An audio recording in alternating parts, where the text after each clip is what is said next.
10 years old, and I held my mother's gun to my head, and I wanted to blow my brains out all over her wall.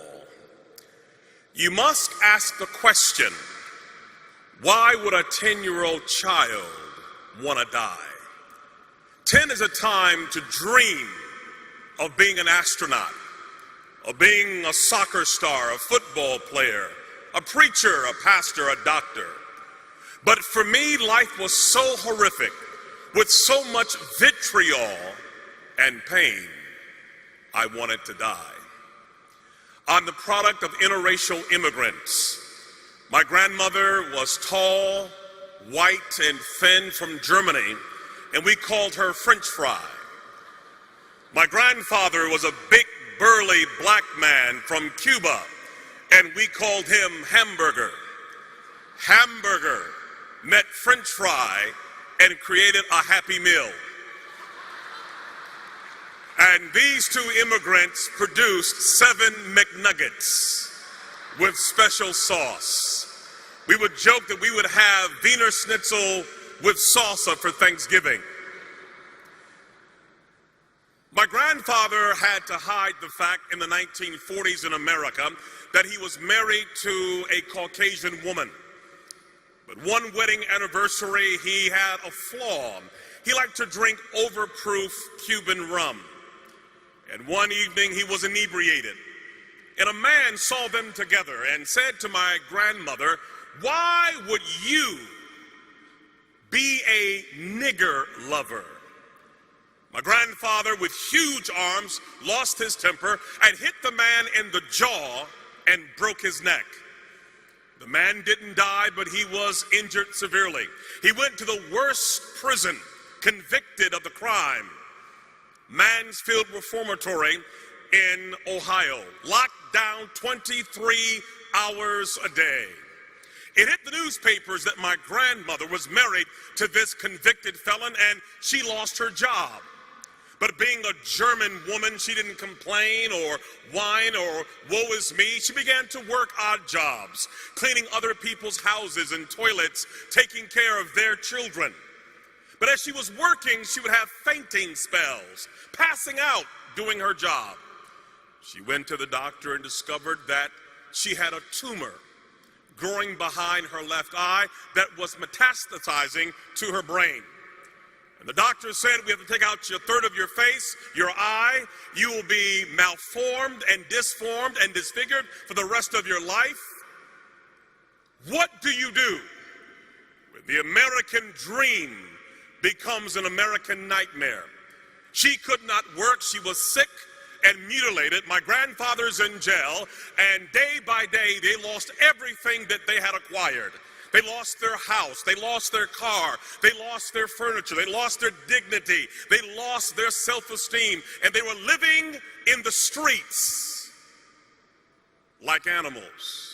My 3 uncles got hooked on heroin. They belonged to a gang called the Devil's Disciple, and my entire family became atheistic. No God, no prayer, no Bible, no hope. And my mother at age 14 was called by a pimp named Larry, who said to her, "What is school doing for you? You are sitting on a gold mine." She said, "Where?" He said, "You're sitting on it." And we call this being turned out. And little by little, she began to sell her 14-year-old body to grown men for money to survive. It's called turning tricks. And at age 16, she got pregnant. We call it having a trick baby. 2 strangers meet for a business transaction, and there's a mistake. The pimp said, "You can't make any money having a baby in the oven. We have got to kill this baby." They kicked her in the stomach. They fed her alcohol. They gave her drugs. They took a hanger and stabbed the baby over and over again. But the baby would not die. The baby was born 2 months premature with no pancreas, a learning disability, a bladder too small, unable to function, a severe stutterer. We call it a trick baby. Nobody wants the baby. No hope, no future. Kill it was the word. That baby was me. I'm the lowest of the low. I come from the guttermost. I come from a hellish condition.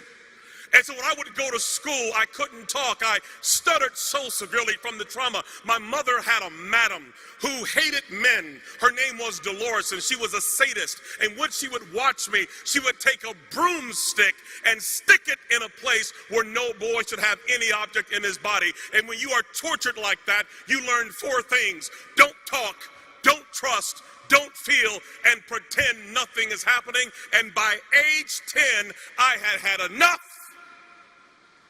I wanted to die. And in my school, they put me in a boiler room with other kids who were dysfunctional like me, where we would finger paint all day long. And yet there was a teacher, thank God for her, who had a Gideon Bible. And she came to my school and she saw kids like me as her mission field. And she would give me this Gideon Bible and read to me stories of dysfunctional characters who God used. She would say to me, Ronaldo, God uses greatly those who have been wounded very deeply. He will turn your pain into power, your wounds into wisdom. She had me read the story of Moses, who was also a stutterer. I began to understand that God did love a trick baby. Even as low as I was, there was hope for me and possibility. And when a child begins to understand the love of God and the power of his word and the possibilities, it changes everything. How can a young man keep his way clean? By taking heed according to your word. Your word have I hid in my heart that I may not sin against thee. I began to memorize the Bible, that Gideon Bible, reading 2,000 scriptures. And when you put that kind of word in a life, something begins to happen. My stuttering went away. I stopped wetting the bed. I stood tall. I became valedictorian, became a pastor, and preached until everybody in my family got saved. Why? Because somebody placed the Gideon Bible in a woman's hand that changed a life forever.